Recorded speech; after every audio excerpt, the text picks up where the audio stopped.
AC podcast where we on here week 9, week 10. It's beautiful, beautiful stuff going on in the football world. And I got a special guest with me today. Been on some of my episodes before, but now we got to pop in. Dolphins fan himself. Introduce yourself. Hey, this is your boy Connie Westside from my team, my voice. Here with my best friend, my dog, my buddy, my road dog, the G himself.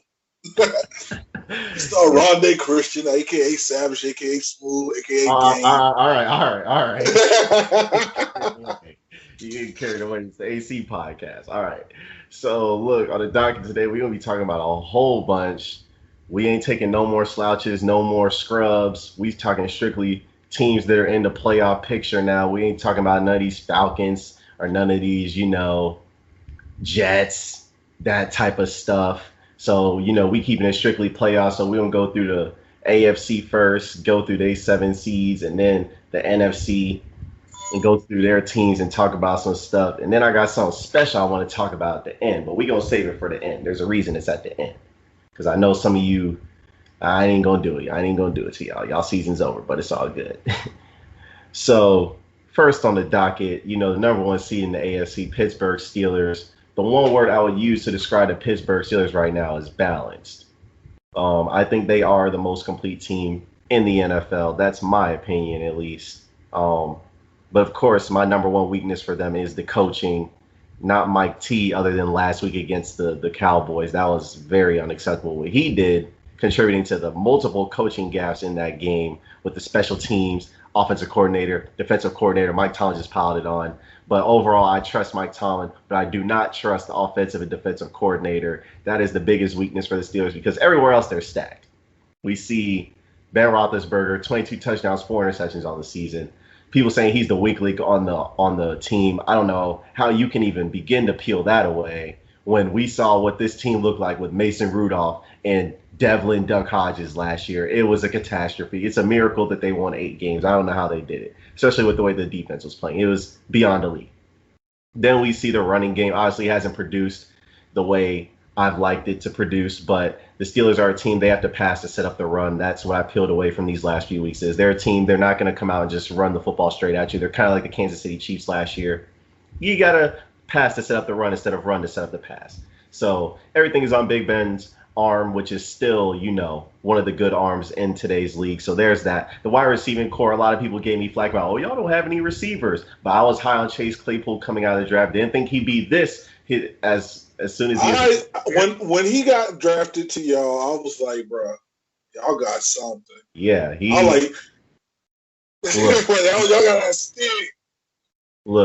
Look, it's Chase Claypool. He's a monster. He's a monster. He's leading all rookies in touchdowns. He's got 9 through 9 games, so he's balling. Deontay Johnson, he's a nice player. Juju, we already know what he can do. James Washington, he can ball too. And then you got Ray McLeod, who's a special teams ace, but can also do some things. So the Steelers have a nice receiving room, and it's the youngest receiving room in the NFL. So I'm satisfied with that. Tight ends, they're good. Offensive line, they're good. Best pass rush in the league. We don't even need to discuss T.J. Watt, Bud Dupree, and Cameron Hayward up front and step onto it. We know what those boys can do. Linebackers, they trade for Avery Williamson because Devin Bush went down, so there's that. And then the secondary, we already know I love my boy Minkah Fitzpatrick. I love this man. This man saved the secondary last year because it was. You're welcome. And now Terrell Edmonds. Oh yes, thank you, Miami Dolphins. And Terrell Edmonds, the guy who I've gotten on for the past few years, he's locking down tight ends, doing his job, solidified his role. So I'm happy that he's finally, grown into his role as a first-round pick after a few disappointing years. But let me tell y'all. So Rondé, when we would sit back, we'll sit back and play the game, or we'll sit back and watch the game, or we'll sit back and talk about the game. This boy will straight up talk about, hey man, Edmund ain't doing his job, man. I don't like him, man. I don't like this man. Oh man, he ain't doing the job. Man, you want Terrell Edmonds? Come on, man. I'm like, bro, let the man grow. And he's growing. He's grown. I'll give him his credit. But if I was to give my one word for the Steelers, it's destined. Reason being because y'all forgot who this guy. Y'all forgot who this team was, bro. Everybody forgot that the Steelers was the Steelers. Like they like, yo, Tom Brady and them can leave, but we always been who we were. We always been that stick. Y'all forgot. Y'all forgot who actually ran the NFL for years. You know what I mean? So like, what y'all get? Y'all got five. Y'all got five. Y'all got five rings, right? Are y'all in the sixth class? Y'all in the sixth class? Bro, 7 is on the freaking way. Bro, as much as I love my Dolphins, and I hope my Dolphins play y'all in the semifinals, that'd be so dope. But like, bro, if that happens, that's cool. But what I'm saying is, man, y'all defense. One word for the defense, man. Hungry. Defense has been hungry since. Oh my God, since last year. Last year because they had to do it all by themselves, and then because they kind of had holes here and there, they had to do it all by themselves. For y'all to come back from 8-8, that's considered a losing season for y'all. 8-8, bro. I think that's amazing. That's amazing to where y'all are at right now. And I Rondé, I really think that y'all been building, and I've been telling you for a very long time, like, dude, you gotta be patient with these guys. Like, your year just wasn't your year. You stressed. I'm like, bro, Well, I had to stress for years. My year wasn't my year, so like.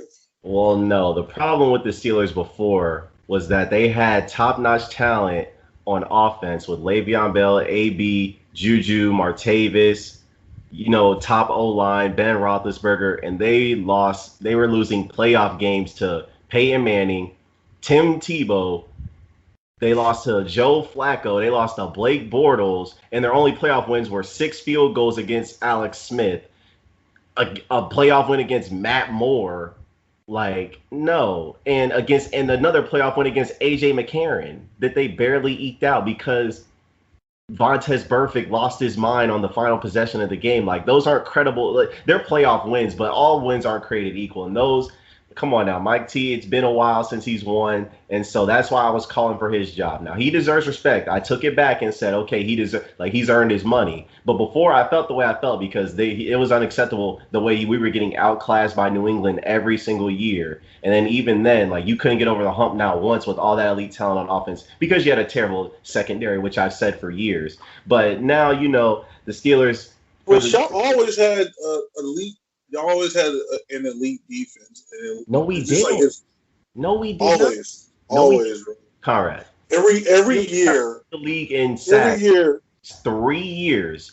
Last year was the first time they were an elite defense. Last year was the first time they were an elite defense. Even the 2 previous years before that, their secondary was featuring Ross Cockrell and like dudes like Artie Burns, Cody Sensabaugh, William none of these guys are guys you want on your team. None of them. Okay. And then Robert Golden, we're talking about Mike Mitchell. No. The secondary now with Joe Hayden, Steven Nelson, Mike Hill, and Cameron Sutton, those dudes, those corners up front, Justin Lane, the secondary we have now, and then Minkah Fitzpatrick and Terrell, that secondary is night and day compared to what the Steelers used to have before. It's night and day. I'm sorry. The Steelers did not have a defense before. They had a nice front seven, but just because you have a nice front seven does not mean your defense is good. If you can't stop Blake Bortles from putting up 45 on you, no, you're not a good defense. That's not a good defense. If you can't stop Blake Bortles, who had scored 9 points the previous week before against the Buffalo Bills, no, that's not a good defense. No, no, it's terrible. But now they're an elite defense. They're only averaging giving up like 18 points per game. They're about third. They're top 5 in pass defense, 9th against the rush. So defense now is elite, leading the league in takeaways. So they're elite now. But, my issue is they're going to have to go through the team who I think is the best in the AFC. And that's the Chiefs. They're the number 2 seed right now. One word I use for them right now is favorite. Because regardless of what you say, you can play a perfect game against Patrick Mahomes, and it does not matter because one team has number 15 and the other does not.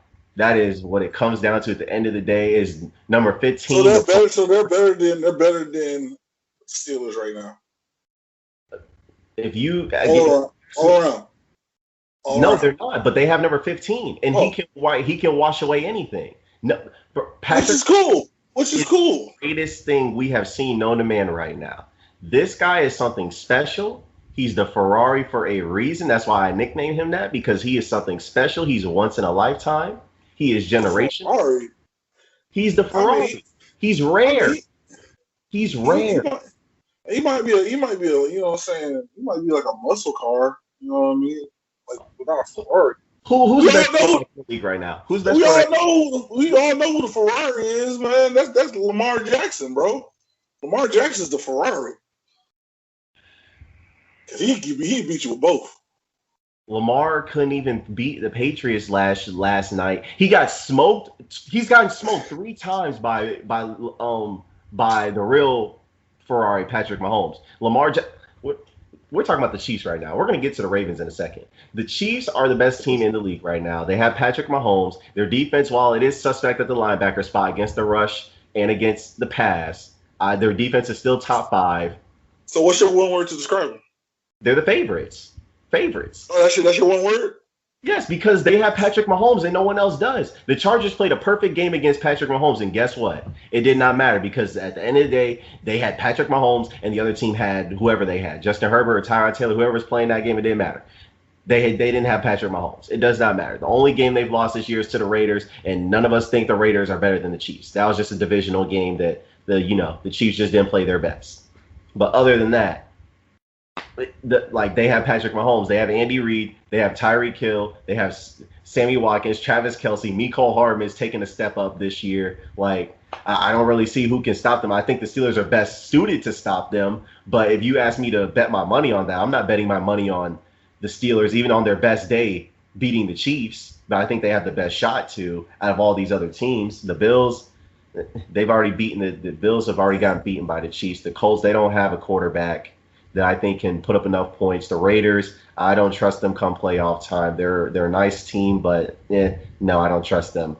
Dolphins, they're too inexperienced. They're not ready for that spotlight yet. And the Ravens, they got beat down by the Chiefs on Monday Night Football this year in embarrassing fashion. I'm sorry, the Ravens, no. Lamar, he's not built to beat Patrick Mahomes. So that's not even a rivalry. So right now, they're the favorites. But what would you? Please tell me what you have about the Chiefs. Please let me know. Oh man, I guess favorite. Honestly, there's no other way to describe them. When you have the fire car that you have on offense between Tyreek Hill, the Ferrari himself, and you also got Travis Kelce, a tight end, a rare type of tight end at that, bro. You are destined. You are destined to be what is called the favorite. Now, one they have a defense that and I haven't heard his name a lot, but Willie Gay Jr. is one of the linebackers that I was hyped on. I haven't heard I him. do like him, William Gay Jr. Yeah. I think if they insert him, their linebacker spot can go from weakness to at least average. Right.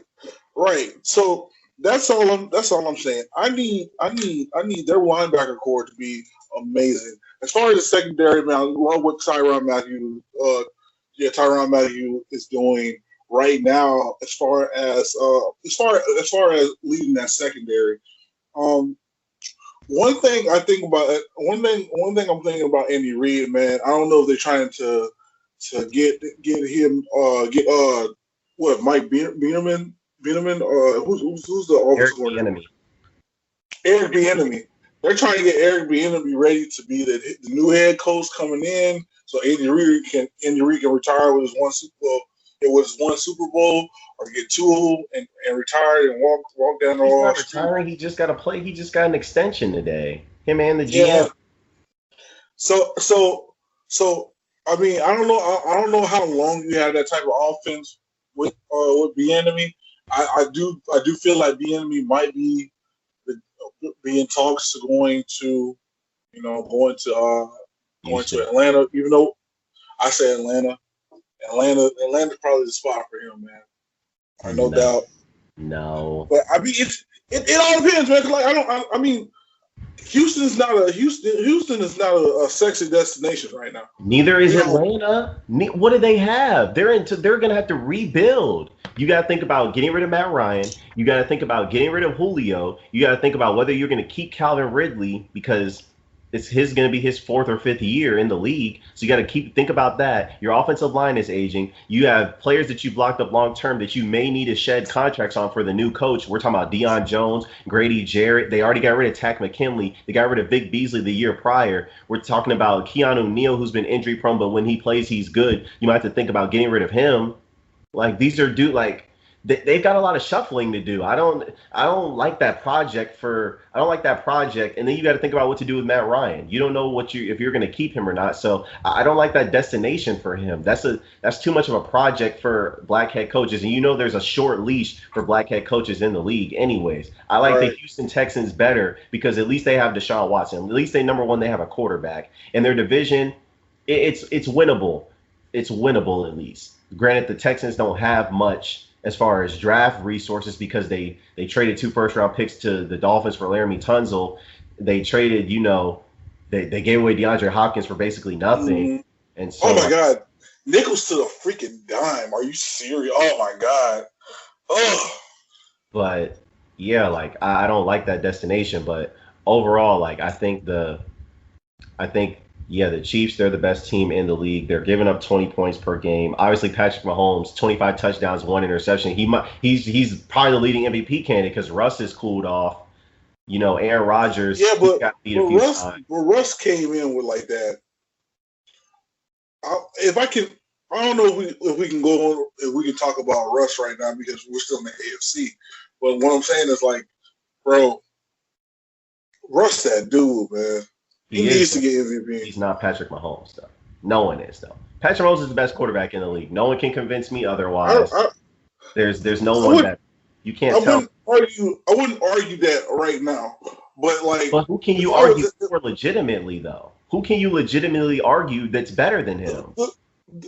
I mean, it's Russell Wilson for me, because Russell Wilson he's Mr. Consistency. He's been consistent for a long time. Bro, you realize right now, we could be talking about Patrick Mahomes as a 2-time Super Bowl champion, if not for D Ford lining up all sides against the Patriots in the AFC Championship game. You realize we all know. But I'm saying, though, Patrick Mahomes, his first year, come on now. If the Chiefs played the Rams in the Super Bowl, who are we picking to win that? The Chiefs, most likely. So last year, they beat the 49ers. So we could be talking about him legitimately. His first 2 years winning Super Bowls, he already have an MVP. He'd have 1 Super Bowl MVP, arguably 2, and he thrown for 50 touchdowns, 5,000 yards. Russ can't get out of bro. Mahomes carried that sorry defense that was ranked the worst in the league, worst against the pass, terrible against the run. He basically took that to a Super Bowl almost, if not for D Ford lineup off sides. Russ, since LOB has left, can't even get out the first or second round. Russ last year beat up on the Eagles in the playoffs, but Carson Wentz got hurt. The year before, he got beat in the first round by the Dallas Cowboys and Dak Prescott. And then the year before that, he didn't make the playoffs. And then the year before that, in I think 2015, when Carolina went, he got smacked around by the Carolina Panthers before they came back and made the game a little bit interesting. But they were getting smacked around. So for the most part, Russ hasn't done anything since LOB left, and that's not to condemn Russ and make it seem like he's not good or anything. But there's levels to this. There's levels. I understand LOB's not going to be wasn't going to be the defense that's going to last forever. To me, that unit wasn't really that special, honestly. But the special person that was on that defense was Cam Chancellor, and Cam Chancellor was a dog. Cam Chancellor helped that defense flourish because you had a brilliant corner within with Rick, or what's his name? Jesus. Richard Sherman. Well, don't get into Seattle right now. Don't get that. Hold on, they the last team. We're gonna talk about their defense. We gonna get to that. I have that written down. So don't go. So who's next? Who's next? Who we got next? The Bills. They're the 3rd seed. The Pretender. Pretender? I call them contenders. I actually have written down contenders. Well, why do you think they're pretenders? Because man, they gotta see us again, man. They gotta show them hands again, dog. Why are they pretenders? Not because they beat y'all. Dog, they gotta see us again. You know what I'm Oh saying? gosh. You know what I'm saying? You know what I'm saying? We gloom now. No, I think they're pretenders because you got one week y'all are beating the mess out of somebody. Then the next week y'all scraping by with a win. Then the next week y'all scraping by with another win. And then somebody punch you in the mouth. Somebody punched you in the mouth 3 times, man. 3 times y'all got punched in the mouth. And it wasn't even by like great talent either. You know, like Kyler Murray, bro, you are coming up. That kid coming up, bro. He is bigger than a fifth grader. He is definitely bigger than a fifth grader, everybody. Bro, when I tell you that cat's coming up. But when I'm telling you, like they get punched in the mouth, and then they got a battle next week, and then they got to find a doggone game to scrape by in. I don't see them going all the way to not even to an AFC championship. They're not a contender to me. I honestly don't see them coming out the first round of the playoffs, or even getting home field advantage at that. I don't even feel they might not even secure the East. There are so many things that they're not going to do. Well, I digress. I mean, their 3 losses, they're what, 6-3 here, I think. Their 3 losses are the Chiefs, the Cardinals yesterday, and then I think they only have 2 losses. I think they're 7-2. Yeah, so I mean their only losses are to the Chiefs and the Cardinals. I mean they're not bad or anything or by any stretch of the imagination. I think that no, they're 7-3. I lied. They're 7-3. Yeah. I can't find the other loss.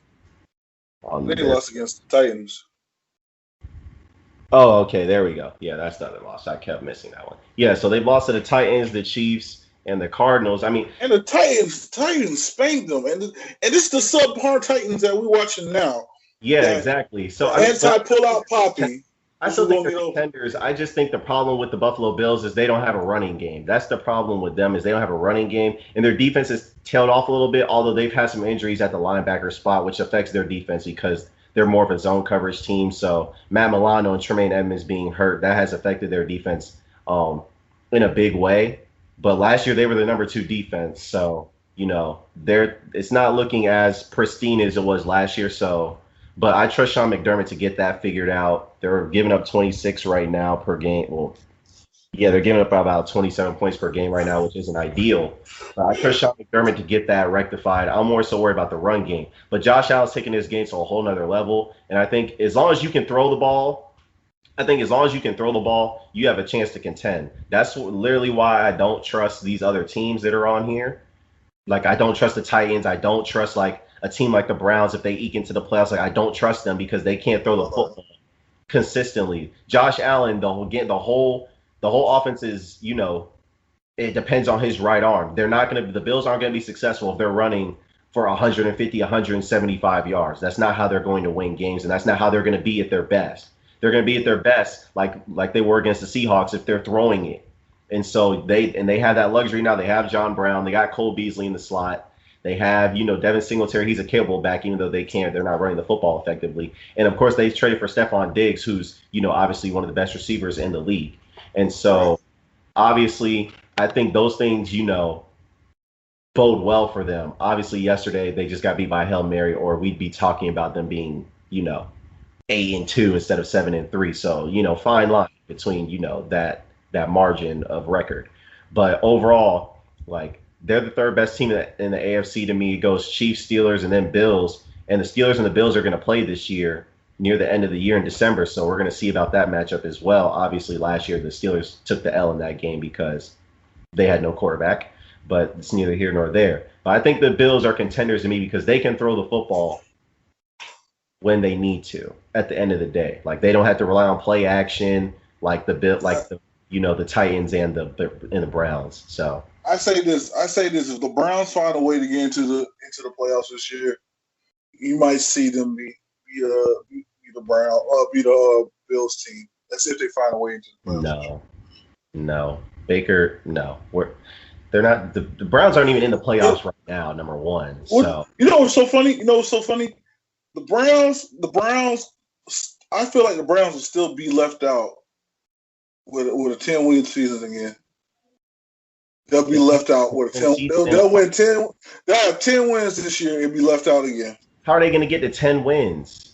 The Ravens. I think in the same. How are three teams in that division going to end up with 10 wins? Hey man, that's not happening. That's not happening. The Steelers are already are one game away from 10 wins, and then the Ravens, they're what, 6-2 or 7-3?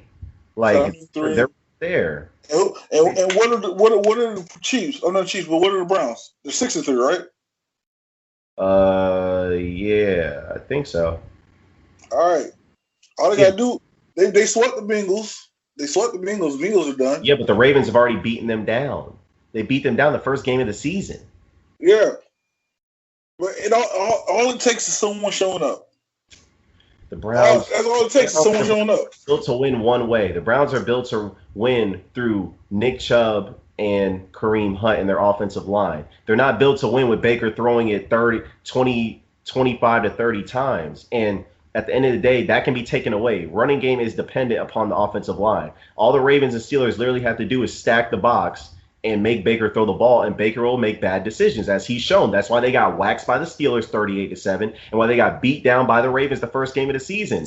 Those are their two most glaring losses. Their two most glaring losses are division rivals who took the running game away and put the game on Baker's shoulders, and he couldn't deliver. So I don't trust the Browns. They're too dependent. They're dependent upon the run game and the play action off of that. And in the playoffs, if that's taken away, or when that's taken away, they have nothing else to fall on offense. It's going to be on Baker's shoulders, and he can't deliver. At least I know the Bills, no matter what, they're going to throw the football. As long as you can throw the football, you're never out of a game. We've seen that with the Cowboys. We've seen it firsthand.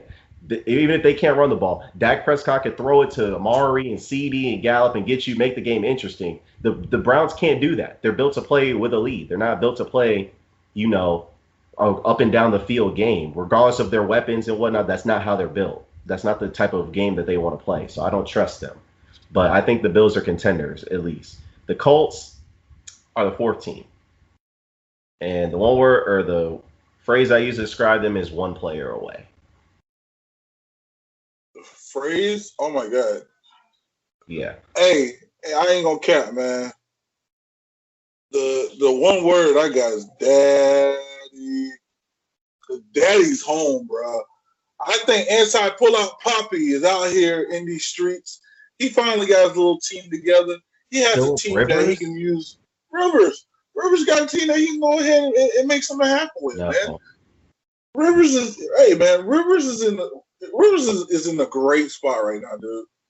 He's in a great spot, but he's not the reason they're going to win games, though. And I've never been sold on Phillip Rivers. First off, let's look at his stats through the first 8 games of the season. The Colts are 9 games through the season. The Colts are 6-3. But give me a break. He's 11 touchdowns, 7 interceptions. Like, what? No. When you look at the Colts, literally, bro, look at the Colts. The Colts are a frustrating team to me because if they had a quarterback, they would be like probably the biggest threat to the Chiefs. Because you look at the Colts, as far as their defense, it's elite. They're giving up what are they giving up here? 19 points per game. They're giving up 19 a game. They're one of the top teams against the rush, one of the best teams against the pass. They take the ball away. Then you look at their offensive line. To me, it's the best in the league. You look at their running back room: Jonathan Taylor, Wilkins, Nyheim Hines. Then you look at their receivers. I like Michael Pittman. I think they need to get him more involved. They have T.Y. Hilton. They have Zach Pascal. They have Mo Alley Cox. They have Trey Burton. Like they have everything. They have everything at every level of the team. They have wide receivers. They got running backs. They got offensive line is best in the league. They got a defense that can put pressure on you. They got a defense to take the ball away. They got a good secondary. Xavier Rose looks rejuvenated. Rocky Sin on the other side is good. You got this dude Julian Blackman. You got Okurwi. You got um Walker, you got Darius Leonard, who's obviously one of the best linebackers. Like everywhere you look, they have talent, except that quarterback. I do not trust Phillip Rivers. It does not trust him, bro. The dude got 9 kids for a reason, brother. His name is anti-pull-out Poppy Phillip Rivers. He don't pull out. He has 9 children. There's a reason. Because he's used to missing the playoffs, so he's creating children in the offseason because he's usually at home. I don't trust Phillip Rivers. That's why I say they're one player away. So okay. So the thing is, they're not going to get that player next year. They're not. I think. Look. Unless they get that boy Trey. That boy, they can trade up because Trey Lance. They're going to be apprehensive to draft quarterbacks. I mean, there's plenty of quarterbacks in this year's draft. There's obviously Trevor Lawrence. There's Justin Fields. There's Trey Lance from North Carolina. Then there's Zach Wilson. There's Kyle Trask. Like there's plenty of quarterbacks, but I think they got to get one of the big 3 as far as like Trevor Lawrence, Justin Fields, or Trey Lance. But I think it's realistic for them to get one of those guys if they trade up if they really want to, because with Phillip Rivers they have a ceiling and that ceiling isn't very high. Like it stops at a certain point, and Phillip Rivers cannot take this team over the top. If this team had a better quarterback, like if you put an elite quarterback on this team, they might be the favorites because they have they have an elite defense to go with the weapons, the best offensive line in the league for running and pass protection, and they can pressure the quarterback and take the ball away, and they have a good head coach. Come on now, bro. Like they probably be the best team in the league. So that's why I say they're one player away, and it's quarterback. All right. Who else we got, brother? Fifth seed is right now currently is the Raiders. My word to describe them is blue collar. They're old fashioned, run it down your throat, no nonsense team, physical. They're not really flashy, not really sexy with anything they do, but they're winning games somehow. They're 6-3. So I mean, I'm not really enamored by the Raiders. I'm not really sold on them, but I have to give them credit. I have to give John Gruden credit for what he's doing. He's got Josh Jacobs. He's got a team that's built physically as far as the offensive line with Josh Jacobs. Obviously, Derek Carr can deliver it with the play action. He got Nelson Aguilar. Whatever. They have Nelson Aguilar, who's looking better than he ever did in the Eagles uniform. They have Henry Ruggs, who I like. Obviously, Darren Waller, he's a top 3 tight end. Right. And then you look at the defensive side of the ball, obviously Abram. The one problem, they don't get pressure on the quarterback, so that's not something that you have to be able to get pressure on the quarterback with like when you're in the playoffs, and the Raiders don't do that very well. So they're still suspect to me, really, because they don't get any pressure on the quarterback. But if I use a word to describe them, like they'll give you a tough 60 minutes of football. But as the game wanes, like you can see in certain areas, like against the Bucks. Like you can see, like if you're more talented than them, you can see the talent discrepancy as the game goes along. With the Bucks, obviously they ran up a check on them, and so stuff like that. If they run into a team like the Chiefs or the Steelers or even the Bills, I think they can be had really, honestly. But they're a tough team, so I'll give them credit. But what do you have to say about the Raiders? In the illustrious word of my man Drizzy Drake from Canada. Free smoke. I don't know. It's not showing it, but it's free smoke. Free smoke. They're coming with the smoke. They got smoke, bro. Honestly, that's what they want to do. They want to show y'all that they are truly groove grinders, man. They want to come out there and they want to hit you in the mouth, hit you early. Their team, yes, blue collar. Blue collar, you know what blue collar teams come with? Smoke. And it's all free. And it's all free. Okay. Well. It's all free. You can have it, and you can have it. All the smoke is free. It's free of charge.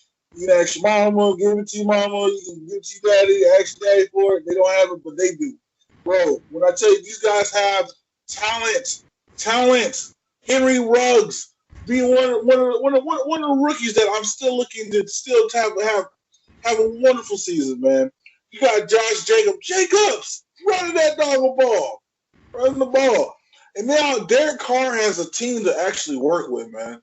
Derek Carr, for years, we was always wondering, is Derek Carr a good quarterback? Is he going to be another one of his brothers, one like his brother or whatever?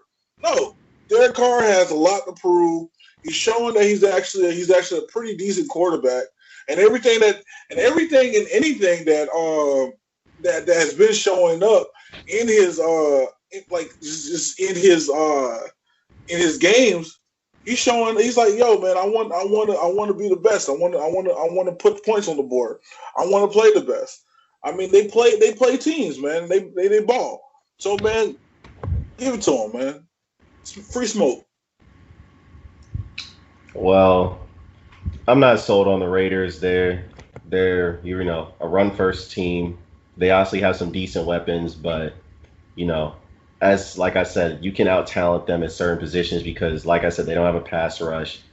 Defense is really suspect to me, and then they're really built to run the football 30, 40 times, and then play action. Oh, of course. So of course, but you got a defense that's going to compliment you just a little bit, not too much. I mean, I'm not saying that the number one defense. They're going to do something that's going to help you. They're going to help you out just a little bit. Whatever you need, they're going to help you out with. So be like, hey, you know what? We got you this time. I don't see the Raiders that way. Their losses, like they give up 45 to the Bucks. Like they gave up 36 to the Patriots, who have the worst weapons in the league, and then they gave up. What's their other loss here? They gave up 30 to the Bills. The Raiders, they just don't move me. Like they don't. Like they're a tough-minded team. That's great, but at the end of the day, like you need some talent. You got to still be able to rush the passer. You got to be able to get explosive plays in the passing game, and I just don't see them being able to do that consistently. But that's that. You're right. Absolutely. So six seed. Obviously, your Miami Dolphins. We'll probably be a little extended right here because I want to give you some time to talk about your team. But the word that I use to describe the Dolphins is fundamental. This team, they are fundamentally sound at all three phases of the game: offense, defense, special teams. Obviously, I like what the Dolphins are doing. I think they're way ahead of schedule from where they were last year. Obviously, it looked terrible last year, but now it looks good. Obviously, you're getting a good production out of Christian Wilkins. Emmanuel Ogbah is one of the top sackers in the league with 8. Obviously, Xavier Howard, we already know what he can do. He's led this league in picks before. Byron Jones, obviously, that was a great signing for Brian Flores in the defense. He likes to run a lot of man coverage and then, even sometimes zero coverage, blitzing and whatnot. So even if you're not getting pressure at your front four, you can send, 6, 7, 8 guys and trust that Xavier Howard and Byron Jones are going to hold up on the back end. Obviously, you still got Eric Rowe and these boys in the secondary. So your secondary is one of the best in the league, obviously. And then, I think it was the right time to insert Tua. I think you had to insert Tua at some point to see what you have, obviously. And then even looking at it a little further, I don't like the weapons on the outside. Like Devontae Parker, he had a good year last year. Obviously, he was a late bloomer. Mike Gesicki, he's nice. Running game, it's all right. You got Matt Brady. You released Jordan Howard today. It is what it is. But, you're still building some things along the offensive line as far as the trenches in the running game. But overall, and then like I said with Ryan Fitzpatrick, I think you had to insert Tua at some point because with Ryan Fitzpatrick, this team had a ceiling. And the ceiling wasn't very high because Ryan Fitzpatrick, despite everything great, quote unquote, that he's done, he's never made the playoffs with any team he's been on. So you're not going to the playoffs with Ryan Fitzpatrick. That's just a fact of life. And so I think inserting Tua at the time that they did was very smart. And I think the two things that we've seen from Tua is a good decision maker. He's accurate. And we've seen his arm talent. Like, we know he can throw the ball deep. We know he's pinpoint accurate, but his decision making so far has been flawless. And you guys are 3-0 with him, obviously. So that's encouraging to see as far as what Tua's been doing. And on the season, I mean, he's got 5 touchdowns, 0 interceptions. He's doing some good things. Obviously, his best game was probably against the Cardinals, where he was balling out of control and whatnot. But, Yeah, you guys are built very stoutly, and I'm very impressed. And it only goes up from here too. Like y'all have a bright Yeah. future too because the first round picks that you have from the Texans and the fact that they're also struggling is it's you're just gonna be able to add more talent in this draft, and there's a lot of good players in this draft coming up as well. So, with The Brian guy Flores that I'm the guy that I'm looking to get is ETN. is who? If we get Travis Etienne, I'll be all right. Oh well, not in the first round. We're not doing first round running backs. Hopefully, I don't I think hope he. we do. I'll honestly, if No, give me Travis Etienne, we'll be all right. no. Um, I want to say something, Talk to me about them Dolphins. Talk to me. What are you seeing? bruh. My one word to describe them is playbook. Playbook looks nice. They're doing. It's like the system that they put in place for Tua. Even when they have Fitzpatrick, they're like, look, this is a system to make you win. You want to win? Put Tua in. We put Tua in. All right, we're winning games. I think Brian Flores is building something up in that doggone city, in the city of Miami. Brian Flores, I think he's gonna be the next. He's gonna be the next black head coach to get a Super Bowl. I'm not saying that we're gonna get a Super Bowl this year. I'm not saying it's gonna be next year either. I'm just saying we're going. I mean, there's a Super Bowl in our future, man. I don't think this is gonna be another Dan Marino team where Dan Marino gets us all the way there and we don't win one. I don't think it's gonna be another Matt Moore team where we we get to the playoffs and we get smacked. You know what I mean? It's not gonna be like that. I think that as soon as we get it rolling, we're gonna get it rolling. We'll keep rolling. Like I said, I hope we get Charles Etienne in that running back position, man. Couple of receivers to look out for coming into this draft, man. Um, actually, another running back that I like is the young man from Oklahoma State. He's the kid that's out. He's another kid out of Canada. Uh, Oh, Chuba Hubbard, I think his yeah, name. Chuba Hubbard. Yeah, Chuba Hubbard is a guy that I'm looking to do something. If because he has the speed, he'll take off on. He had breakaway speed for days.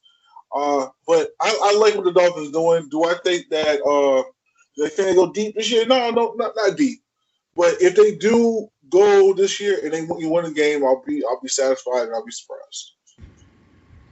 Yeah, like I said, I think you guys are ahead of schedule. And like anything, like if you do make the playoffs, that's honestly icing at this point. The fact that you're a playoff team is icing, and if you win a playoff game, like that's even more icing. But none Right. of that has to be achieved this year because, like I said, you're ahead of schedule. No one really expected the Dolphins to be doing what they're doing right now. The fact that you're 6-3 and you have credible wins against the Rams and the Cardinals on your resume too is just a testament to it's just a testament to the coaching. Like Brian Flores, he's shown that he's going to be a good coach in this league for a long time to come. And what he's built in Miami so far, as far as their defensive identity, as far as the quarterback that he has, like Tua is going to be one of the good quarterbacks in this league. I thought he was the best quarterback coming out of the draft, even over Joe Burrow. Um, I mean, Justin Herbert looks really good right now too. I didn't really have reservations about him either, but I thought Tua was the best quarterback in this draft, and he set up nicely. The Dolphins have draft capital for the next few years as well, so I think it's the future is looking very bright for Miami for sure. It's looking very bright, so I'm looking forward to that. As far as the last seed, it's the Baltimore Ravens, and I really like Lamar Jackson. Like how I feel about Lamar. I wanted the Steelers to draft him ahead of Terrell Edmonds. I still feel that way. I feel like Lamar was going to be successful in the league, but I can't defend Lamar. I can't defend Lamar in this aspect. For as great as he is, Lamar's still not where he needs to be as far as throwing the football, and that's Right. the consistent knock on him. Is if you get the Ravens down in a hole, he can't throw you out of it. And Lamar, he just doesn't have the arm. He's not the most talented thrower of the football. He doesn't have the greatest arm strength either. And so that's my problem with the Ravens is, yeah, they're Well, up until yesterday, they were leading the league in rushing. Now the Cardinals are by a slim margin. But, you know, Lamar's greatest asset is his legs. It's not his arm. Like Kyler's greatest asset is his arm. He can Mm-hmm. run the ball, but his greatest asset is his arm. Even Russell Wilson, his Right. greatest asset is his arm. Josh Allen, he can run, but his greatest asset is his arm. Patrick Mahomes, his greatest asset is his arm, even though he can move. And so, we're in the age of the running quarterback, but you still have to be able to throw the football, and we've seen it too many times. Like 3 times, Lamar's gone up against Patrick Mahomes, and he's lost each of those games. And then this year, he got smacked around by the Chiefs defense and whatnot. And so, like when you get Lamar down and you take his legs out of the equation, it's not the same. Even we saw it in the playoff game last year against the Titans. You neutralize his legs and he looks like a normal player. Not to say that he can't beat you with his arm, like we know he'll get there at some point. But as of right now, the Ravens offense is completely dependent upon Lamar's legs. And I'm sorry, I just don't. No team is running their way to a Super Bowl. We haven't seen it in a long time. Like we haven't seen it since Emmitt Smith or like Terrell Davis, where teams run their way to a Super Bowl. We haven't seen it in a long time. Like you have to be able to throw the football. It's a passing league, and the Ravens, for as great as they are running the football, at some point, the telling part of it all is the Ravens dominated the Steelers when we played them. They dominated us in every phase of the game. Yards, you know, rushing yards. Like they dominated in every phase of the game. Third down. But the most telling part of it was on fourth down when I think it was 4th and 2, 4th and 3, the Ravens elected a quarterback draw on 4th and 3. On the most important play of the game that was going to decide the game, they elected a 4th and 3 quarterback draw for Lamar. And that tells you everything you need to know about the Baltimore Ravens. Lamar can't make that clutch throw when he needs to make it. Their best play for him was his legs. It wasn't his arm. And so I feel like that's the biggest telltale of the Ravens so far, is for as great talent they have on offense, as great the talent they have on defense and whatnot. Until Lamar can throw the ball consistently and really make those clutch throws in the fourth quarter, Mm-hmm. they're not going to be as great as they really can be. So I mean, my one word to describe them is front runners. Right. Well, I mean, what I say right here is Lamar. My one word for them is well,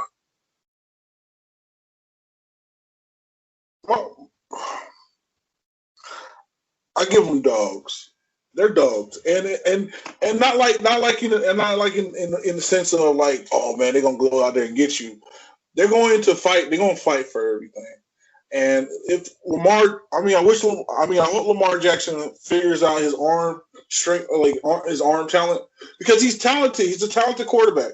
At the end of the day, he's in the NFL and he's leading one of the most prestige teams, franchises that you've seen of all time, with the best. I mean, known for their defense, known for getting Super Bowls. I mean, this is a good team. But at the same time, like I just feel as though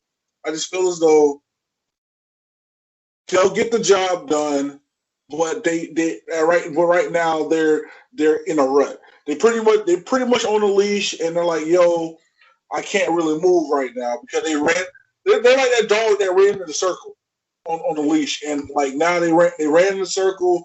Now they're trying to continue running, but they can't run. You got to teach the dog to go backwards in order for it to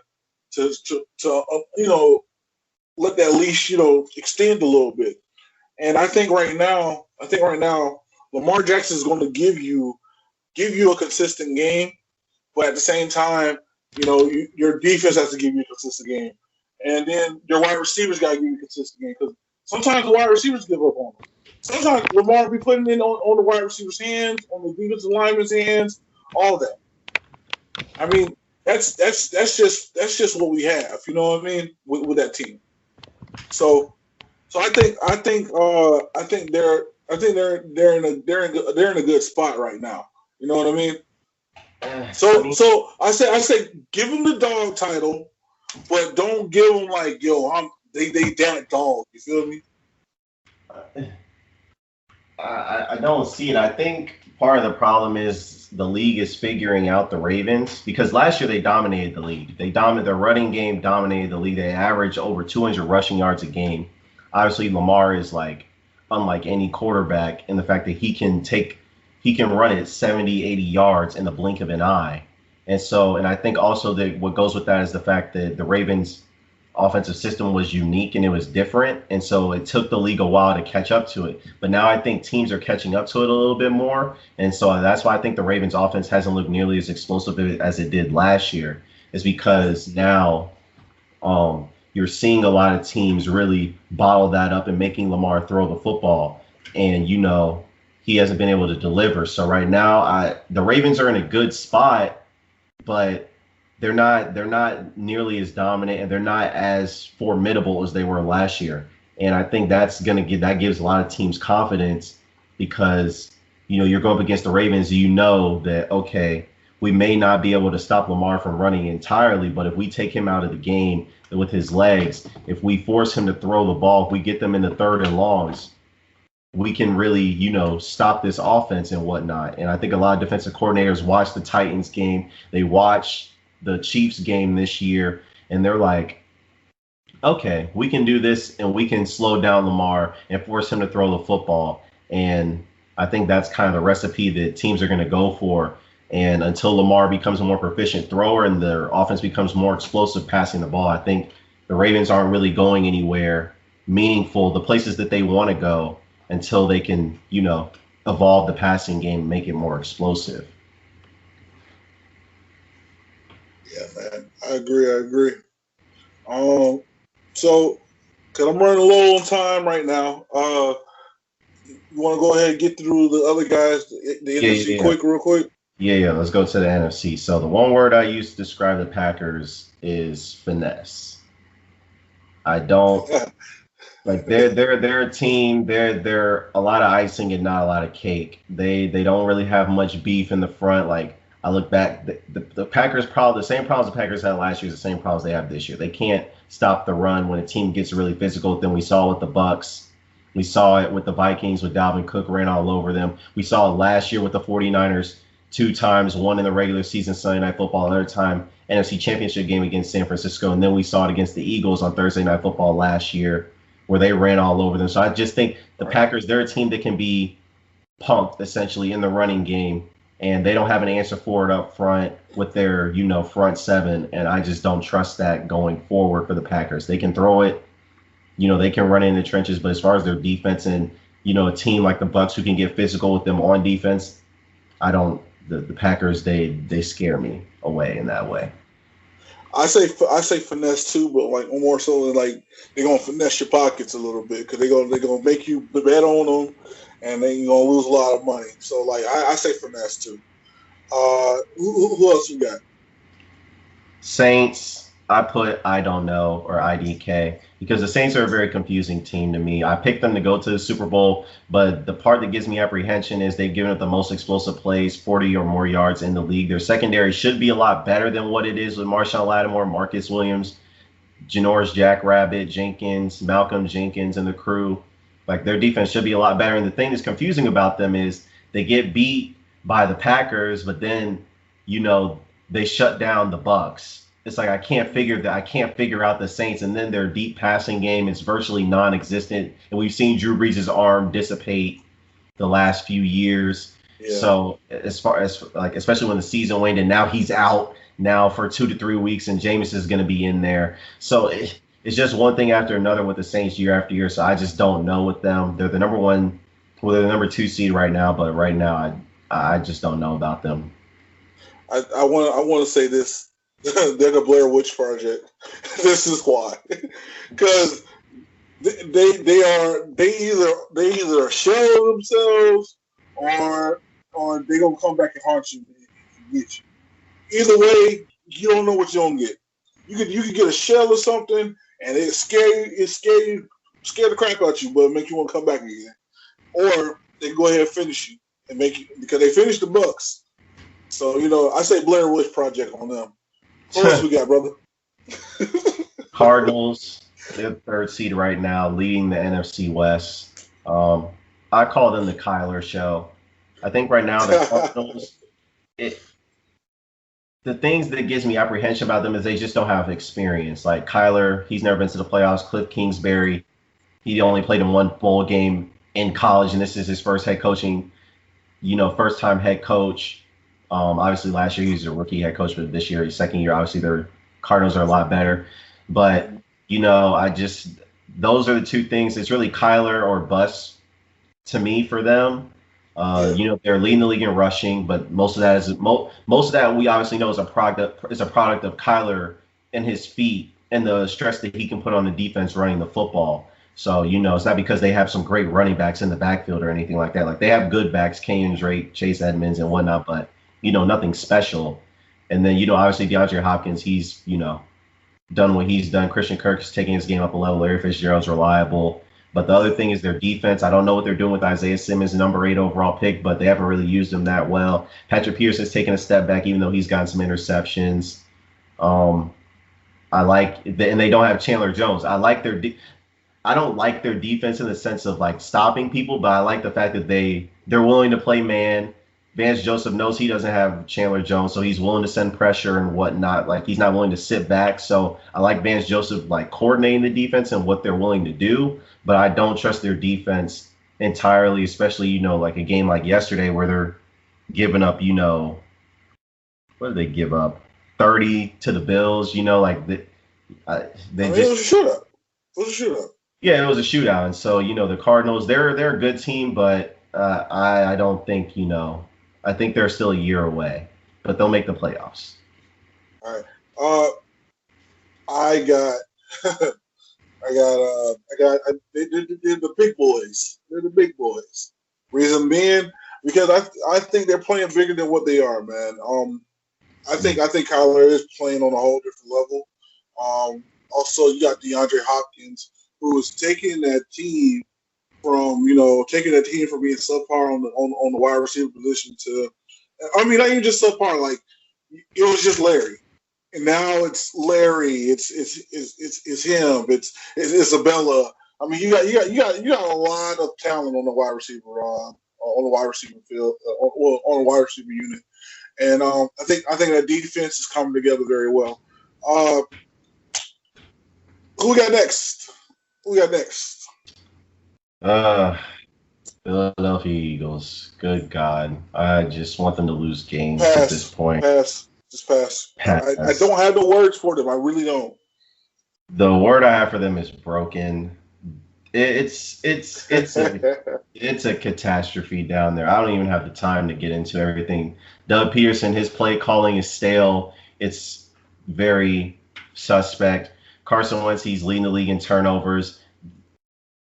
I haven't lost faith in Carson Wentz. I still believe he can be a top quarterback, but I don't know if it can be in Philly because right now he does have the support from the organization as far as the GM being able to reliably get him weapons. Like his drafting has just been beyond trash the last decade, and since Carson Wentz has been there, he hasn't given him really any weapons to work with. He's gone cheap in free agency, and those moves haven't worked out. Then you're looking at the offensive line. It's 9 different, 7, 8, 9 different, offensive line formations this year. The defensive line is the highest paid defensive line in the league. They're underperforming. You look at the linebackers, least invested part on the defense, and they're the worst in the league. The secondary has Darius Slay, but it doesn't matter because you can target the middle of the field whenever you want. Avonte Maddox is a 5'9" corner on the outside. Roddy McLeod, he doesn't have enough speed to catch Daniel Jones. Like this defense, they're just old, bad, and expensive. This whole team, they're old, bad, and expensive, and they really don't have a sense of direction right now. They think they're better than what they really are, which is the most pathetic part of it all. Is they have no conception of how bad they really are, and so the Eagles are just broken in so many places that it just makes sense for them to lose, and heads have to roll at this point. Honestly, I don't know what I know the GM's head has to roll, but other heads have to roll too. I don't know if that's Doug Peterson. I don't know. It's not going to be Carson Wentz because he's locked up long term, but they got to get rid of people. I totally agree. I think what you need to do is go ahead, clean house, man. Give the boy Carson Wentz a chance somewhere else, man.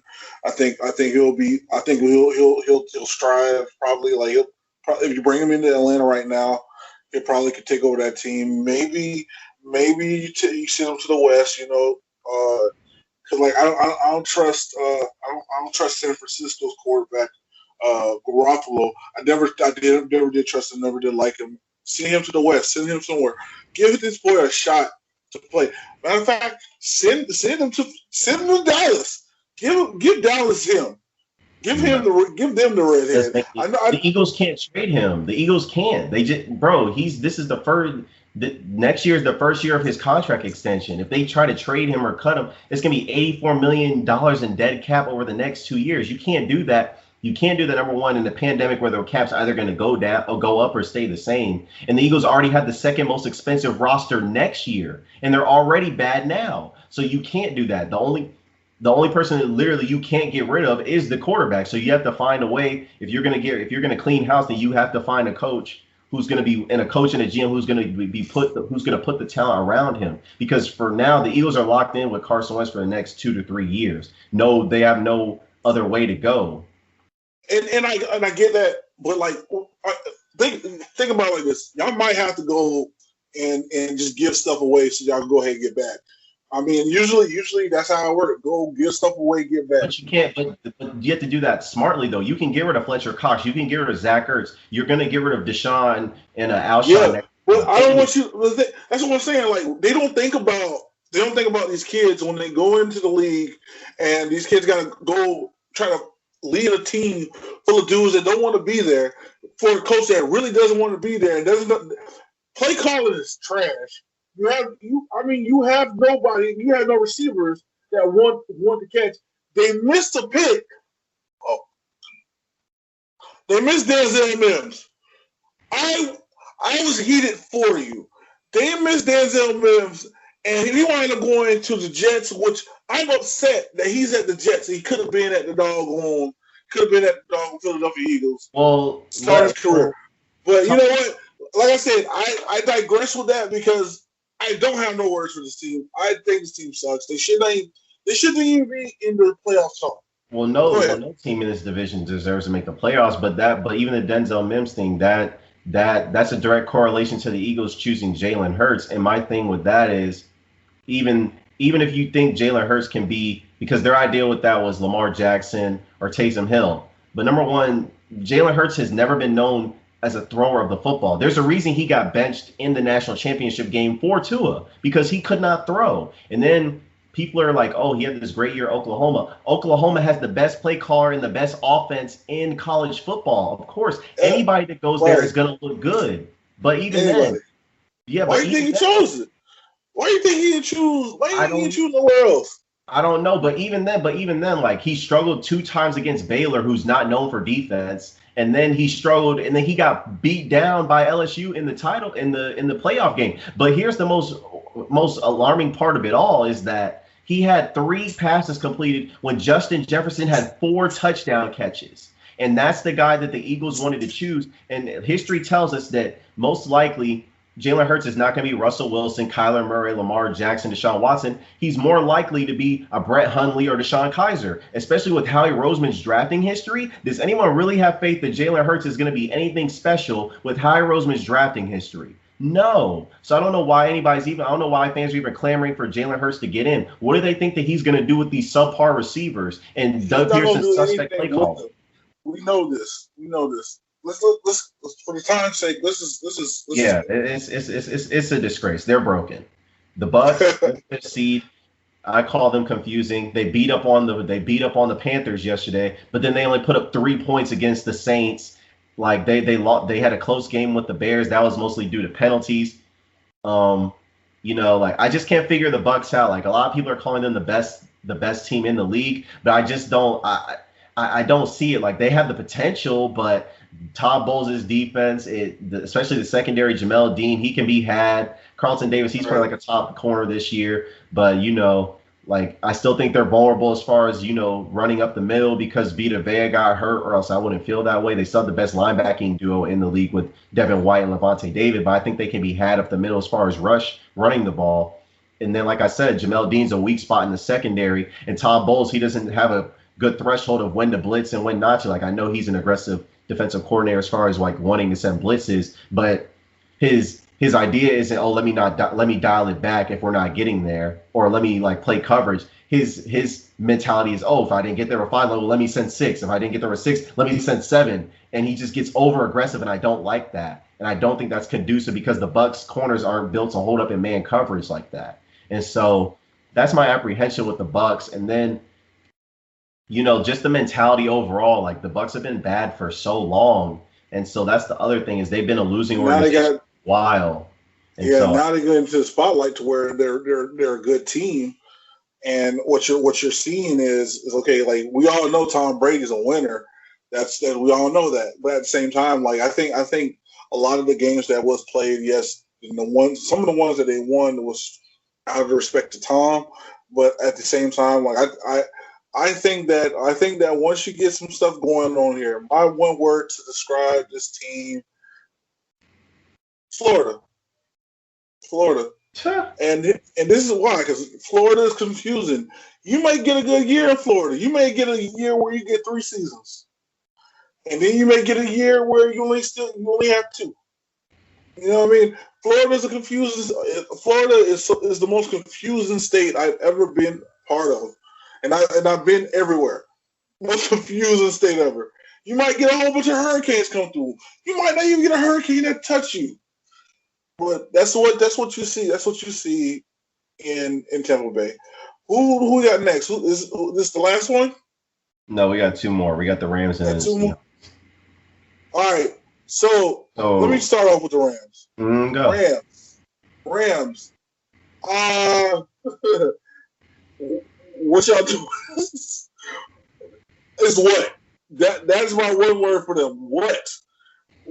Do y'all want to play? Do y'all want to Hey, do y'all want to be contenders? What do y'all? It's up to you. What?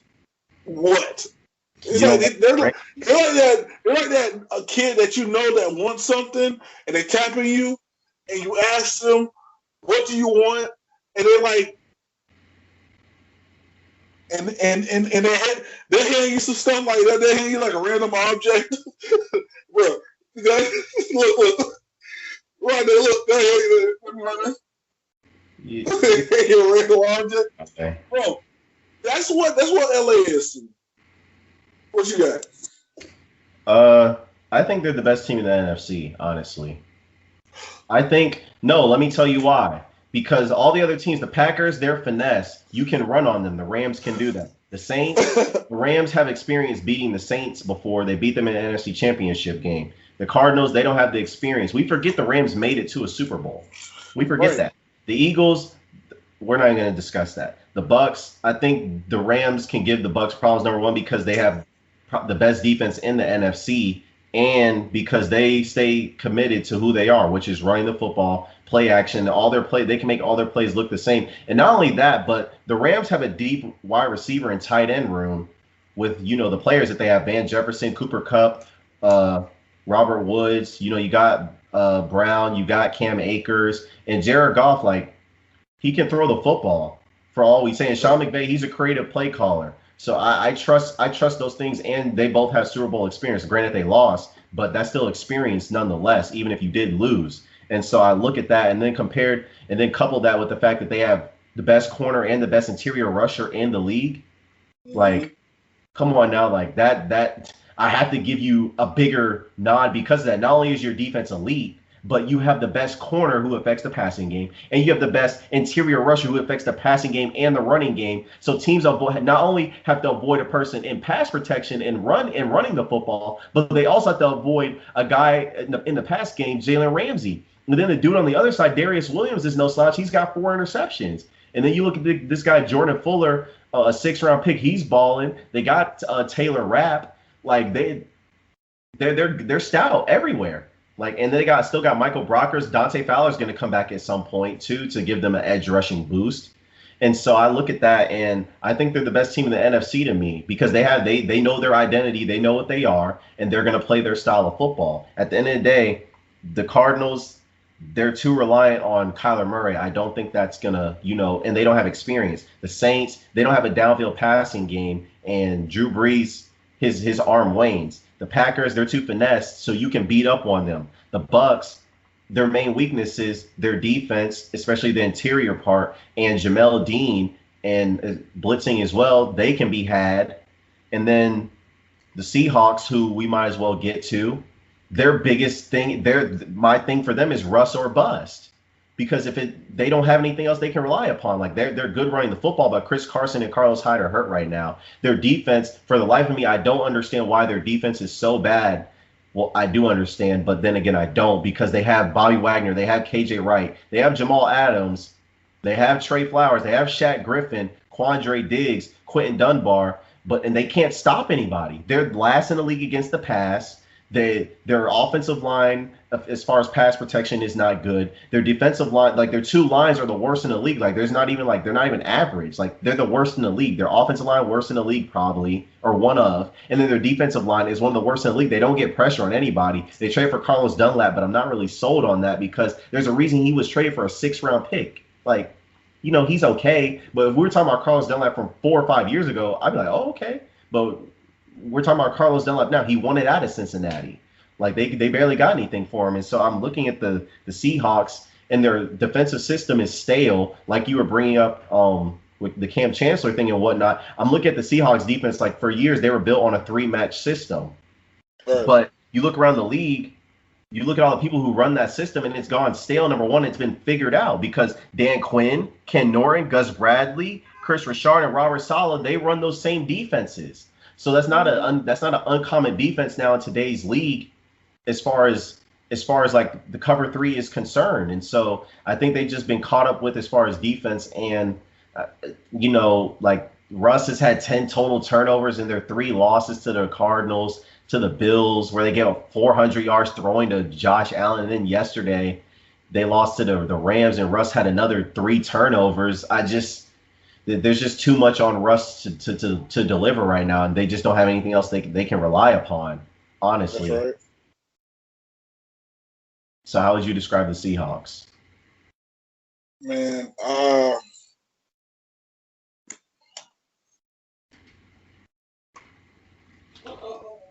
America waiting to happen. Honestly, that's a phrase. America waiting to happen. Let's just be honest with ourselves, man. It's just America waiting to happen, dude. So they're contenders or pretenders?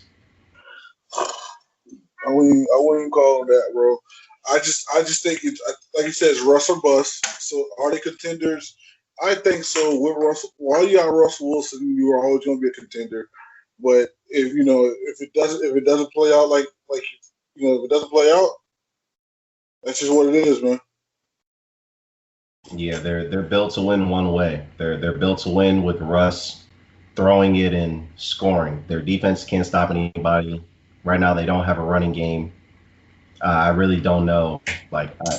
Seattle looked good in the first 5-6 games of the season, but now they've lost. They've lost to 2 divisional opponents, and then they got thrown all over by Josh Allen. It's not a good look at all for them.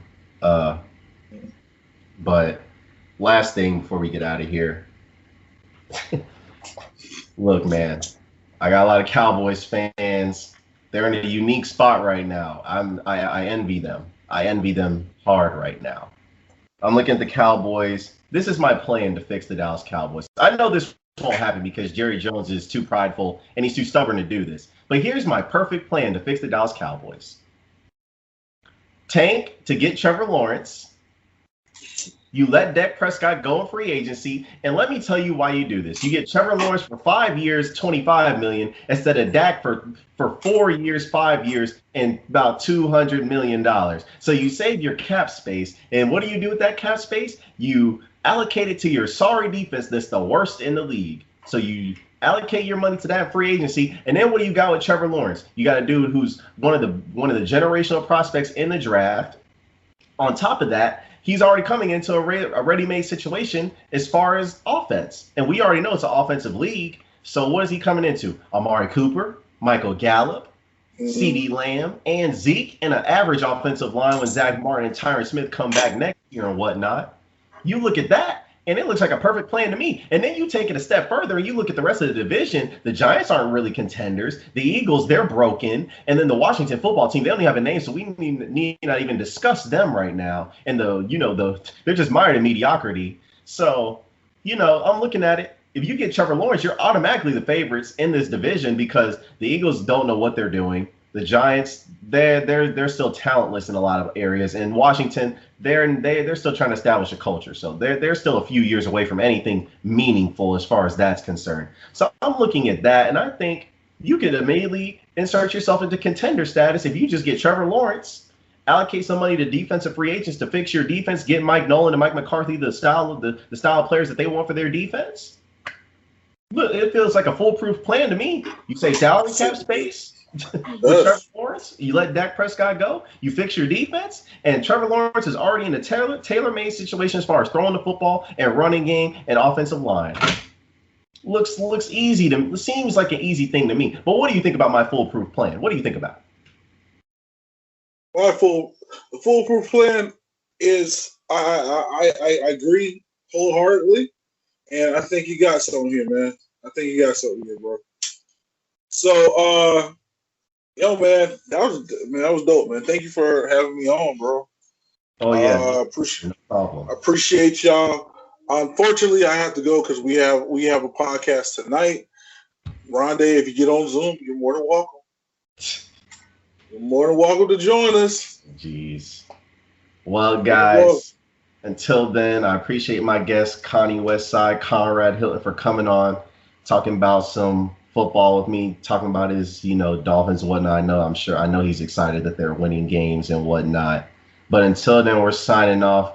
Hopefully, we'll get him back on a little later in the season and whatnot. But until then, this is AC and Connie Westside, as always, signing off. We'll see y'all next week. See you when we see you. One love. One love.